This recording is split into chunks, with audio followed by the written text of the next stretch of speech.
Bonjour, et ici votre serviteur Jacqueline Guillaume pour les chroniques de M3A Santé, Spiritualité, un corps sain dans un esprit sain. Bien-aimés, vous avez été nombreux à m'envoyer des emails au cours de la dernière année.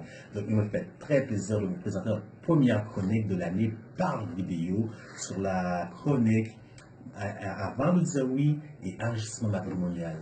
Et aujourd'hui, nous allons voir un sujet extrêmement douloureux, un sujet très triste. Aujourd'hui, nous allons considérer ensemble la violence conjugale. Beaucoup de femmes m'ont contacté au cours des dernières années. Et personnellement, je suis content qu'elles l'eussent fait dans un temps comme celle-ci, car l'avoir fait il y a 10 ans à peu près, ou peut-être même 5 ans, je ne leur aurais été d'aucune utilité, d'aucune aide, car c'est un phénomène qui me dépassait. C'est un phénomène pour lequel j'étais sans réponse, que je ne pouvais pas comprendre. Pour moi, et je parle pour moi, je ne pouvais pas comprendre comment une femme pouvait accepter de se faire battre, non pas une fois, non pas un mois, mais 5 ans, 10 ans, 15 ans, même durant 25 ans de mariage. Cela me dépassait. Certains esprits critiques, ils vont juste même à dire que ces femmes-là, ils aiment ça. Pourquoi ils restent là si longtemps?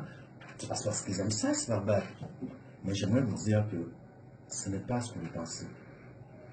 Souvent, ces femmes-là, on les met liées dans les circonstances qui leur poussent à garder le silence.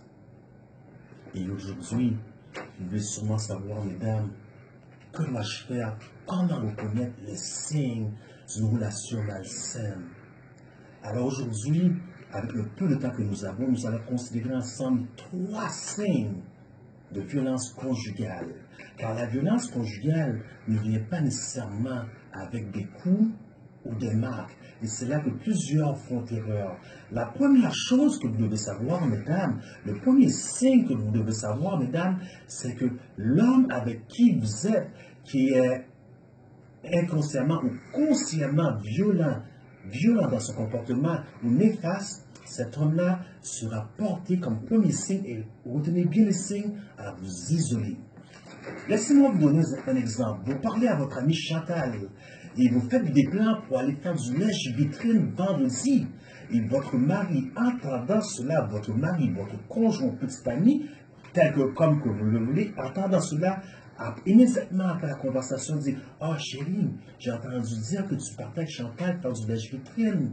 Je ne voulais pas te le dire, mais j'avais réservé des places pour nous, pour un bon super amoureux, toi et moi.» Et puis, vous êtes porté à canceller. Et puis, lorsque le vendredi vient, votre mari, votre copain, votre conjoint ne sera nulle part où être trouvé. Probablement qu'il sera au bar avec les copains en train de boire ou en train de faire quelconque activité, sauf respecter son engagement, car ce qu'il vous a dit dès le commencement était un mensonge. Donc, vous êtes isolé. Le problème avec l'isolement, c'est que ça va se faire continuellement, jusqu'à ce que votre famille soit affectée, jusqu'à ce que vos amis soient affectés. Voyez-vous, le problème avec cela, vous êtes tellement isolé à la longue que lorsque vient le moment de vous dégager de cette relation, il n'y aura plus personne de présent pour vous. Le second signe à bien porter attention sera le dénigrement. La personne qui est violente, qui pratique de la violence conjugale, sera constamment portée à vous dénigrer. Donc, ce sera toujours des commentaires négatifs, ce sera toujours des choses déplaisantes, de sorte que vous serez porté à vous dire: «Mais pourquoi tu m'as marié?» Et le troisième signe sera ce qu'on appelle freeloading. C'est une sorte de contrôle de vos finances, de vos dépenses. Donc, c'est le troisième signe. Voyez-vous, mesdames, vous devez porter très attention à ces signes. Un signe n'est peut-être pas dangereux, mais lorsque vous voyez tous ces signes se produire devant vous, c'est que vous êtes mis forcément dans une relation malsaine. Donc, ce qui vient par la suite, c'est que si vous n'êtes pas chanceux, parce que cette relation de violence, telle que j'ai dit au commencement, qui n'est pas toujours marquée par des coups physiques, s'engendrera par des coups physiques. Et lorsque vient les coups physiques, rappelez-vous que vous êtes la victime et non monsieur. Vous, mesdames, êtes la victime. Mais monsieur aura tendance de vous faire sentir comme le prédateur et lui la victime. Monsieur aura tendance à transférer son malaise vers vous. Soyez fidèles, mesdames. Il dira, après vous avoir frappé ou avoir commis un acte, il dira probablement, tu vois, si tu avais agi comme pas, tu n'avais pas agi comme ça, je n'aurais pas fait cela. Si tu n'avais pas pensé ça, dit cela, je n'aurais pas fait cela. Alors, mesdames, vous n'êtes pas la victime. Vous n'êtes pas l'agresseur, vous êtes la victime. Ne laissez pas ce jeu. Les promesses, les belles promesses, vous séduire. Vous devez confronter cet homme. Confrontez-le. Non par la violence, parce que la violence engendre la violence. Mais prenez le temps de discuter. Maintenant, vous vous demandez sûrement comment faire pour éviter cela. Premièrement, mesdames, il y a une chose que vous devez savoir. C'est que vous, c'est triste ce que je vais dire, c'est peut-être dur à entendre, vous avez une part de responsabilité. Et vous dites, ben oui, mais c'est moi la victime. Où est donc ma part de responsabilité? Votre part de responsabilité, mesdames, c'est que l'homme peut avoir 98% du tort et vous, simplement 2%. Seulement, vous êtes 100%, et je répète, vous êtes 100% responsable de votre 2%. Ni votre 2% va simplement aggraver le problème, aggraver la situation.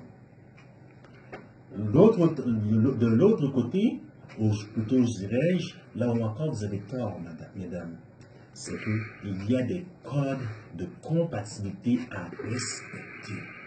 Et souvent, lorsque je rencontre les gens, lorsque je discute avec les gens, je m'aperçois que les codes de compatibilité ne sont pas respectés. Voyez-vous, vous rencontrez une personne, et puis 2 mois plus tard, vous rentrez dans une relation avec cette personne, vous décidez de sortir avec cette personne. Le code de compatibilité n'est pas respecté, car vous avez décidé de sauter une étape qui est l'étape de l'amitié. Mesdames, je ne pourrais pas assez stresser ce fait. Vous ne pouvez pas sauter par-dessus cette étape. Car votre mari, votre conjoint, se doit avant tout d'être votre meilleur ami. Comment pouvez-vous développer une amitié avec une personne en 3 mois, 5 mois ou 6 mois? Au plus, 1 an. Ça prend du temps de développer cette amitié. Et pour terminer, pour raccourcir le tout, un des problèmes que je constate beaucoup, mesdames, c'est que vous ne vous connaissez pas. Vous ne connaissez pas votre valeur. Lorsque je donne des conférences, suivies des ateliers, souvent je demande aux dames, et même aux hommes qui sont présents avec moi dans la salle, de me faire une liste de 100 qualités et 100 défauts qu'elle ou qu'il possède. Le plus, généralement, que cette dame arrive, c'est à 15, peut-être maximum 18. Bien sûr, il y en a qui arrivent à 40, à 50, mais lorsqu'on compare, lorsqu'on regarde le tout dans son ensemble, ce ne sont que des synonymes. Donc, vous êtes incapable de trouver 100 qualités. En d'autres mots, vous ne vous connaissez pas vous-même. Comment savez-vous ce que vous avez besoin si vous ne vous connaissez pas vous-même? Comment pourriez-vous connaître votre valeur si vous ne vous connaissez pas vous-même? Car une personne connaissant sa valeur ne va pas accepter de telles choses. Oui, je le sais, je l'ai dit dans mon introduction, souvent, ces femmes-là ont les mains liées, soit par des enfants, par des biens matériels. Mais le problème ne réside pas là, le problème réside au début. Si vous ne vous connaissez pas vous-même, comment savez-vous exactement ce que vous voulez? Si vous ne vous respectez pas vous-même, comment vous respectera-t-il? Voyez-vous, Vous devez ensuite considérer les traits, 4 traits de tempérament, 4 traits de personnalité. Généralement, les gens en sont conscients un peu des 4 traits, ont une certaine connaissance des 4 traits qui sont des personnes sanguines, mélancoliques, colériques et flegmatiques. Mais souvent, il y a le petit triangle de caractères qui sont souvent oubliés. Dans ce triangle, on trouve au haut du triangle le persécuteur. Au bas, à droite, on trouve la victime. Et à la gauche, on trouve le sauveur. Quel est votre trait de caractère? Si vous ne vous aimez pas et que vous allez chercher votre amour en sauvant les gens, en essayant de sauver les gens, croyant que vous aurez la petite tape sur l'épaule, vous vous trompez. Vous vous trompez. Et j'espère que cela, ayant pris conscience de cela présentement, cela ne transférera pas dans une autre catégorie, la catégorie de la victime. Ou de la catégorie du persécuteur. Voyez-vous, la victime, vous pouvez tomber dans une catégorie de victime à condition que cette catégorie vous serve à aider les autres.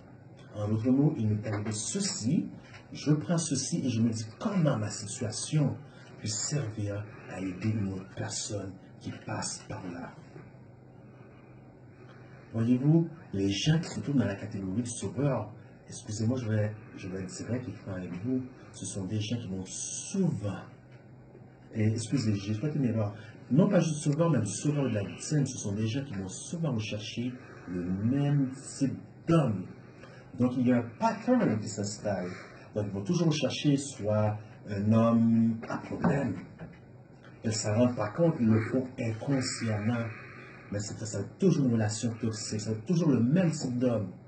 Parfois, ce n'est pas nécessairement le même type d'homme, ça va être des personnes qui sont attirées par une sorte de race spécifique, peut-être des Noirs, des Espagnols, ou peut-être ça va être une personne attirée par le même style d'homme, le tough, le supposé viril, le tough. Mesdames, vous ne pouvez pas bâtir une relation à partir de vos a priori, des stéréotypes que vous avez conçus dans votre tête, mais plutôt à partir des codes de compatibilité qui doivent être respectés. Ceci dit, mesdames, un dernier signe à reconnaître, c'est que ces hommes-là qui sont très violents, qui vivent, qui se nourrissent de la violence conjugale, ils sont souvent très charismatiques. C'est-à-dire que les gens autour de vous, votre famille, vos amis, vont aimer et adorer cet homme. Mais méfiez-vous. Méfiez-vous, s'il vous plaît. C'est un sujet qui fait couler beaucoup d'encre. Voyez-vous, l'homme qui aime sa femme, l'homme qui a du respect comme sa femme, la traitera comme une princesse, et cela démontrera qu'il a été éduqué par une reine. J'aimerais terminer avec cela. Aussi triste que ce soit,